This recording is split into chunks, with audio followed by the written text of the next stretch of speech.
ക്യാൻസറിനെതിരെ പൊരുതാനായി Calicut city service സഹകരണ ബാങ്കും MVR cancer സെന്ററും സംയുക്തമായി അവതരിപ്പിക്കുന്ന ക്യാൻസർ ചികിത്സാ സഹായ പദ്ധതിയാണ് മാസ് കെയർ. വാർത്തകൾ തുടരുന്നു. ഹരിതഭവനം പദ്ധതിയുടെ ഭാഗമായ ജനകീയ മോണിറ്ററിംഗ് തുടരുന്നു. കൊയിലാണ്ടി MLA കാനത്തിൽ ജമീലയുടെ നേതൃത്വത്തിൽ വിദ്യാർത്ഥികളുടെ വീടുകൾ സന്ദർശിച്ച് വേണ്ട നിർദ്ദേശങ്ങൾ നൽകി.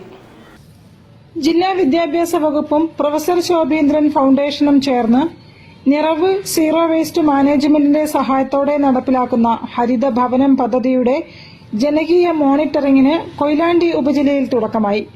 ഇതുവരെ പൂർത്തിയായ 12,000-ലേറെ ഹരിതഭവനങ്ങളിൽ മോണിറ്ററിംഗ് സമിതി അംഗങ്ങൾ സന്ദർശിച്ച് 3 പെട്ടികൾ വെച്ച് മാലിന്യങ്ങൾ ശേഖരിക്കുന്ന പ്രവർത്തനം വിലയിരുത്തുകയും വിദ്യാർത്ഥികളോടും കുടുംബാംഗങ്ങളോടും ആശയവിനിമയം നടത്തുകയും ചെയ്യുന്നതാണ് മോണിറ്ററിംഗിന്റെ രീതി.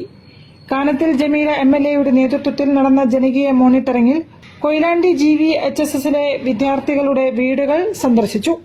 ഗൃഹാങ്കണത്തിൽ നടന്ന ചടങ്ങിൽ MLA ജനകീയ മോണിറ്ററിംഗ് ഉദ്ഘാടനം ചെയ്തു. കുട്ടികളിൽ നിന്നും വന്നാൽ ഒരിക്കലും രക്ഷിതാക്കൾക്ക് മാറാൻ പറ്റില്ല.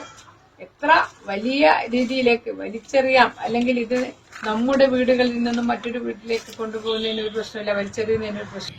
AEO MK മഞ്ജു അധ്യക്ഷത വഹിച്ചു. Professor Shobheendran foundation president Vadekkandi Narayanan പദ്ധതി വിശദീകരിച്ചു. ബാലൻ അമ്പാടി മുഖ്യാതിഥിയായി.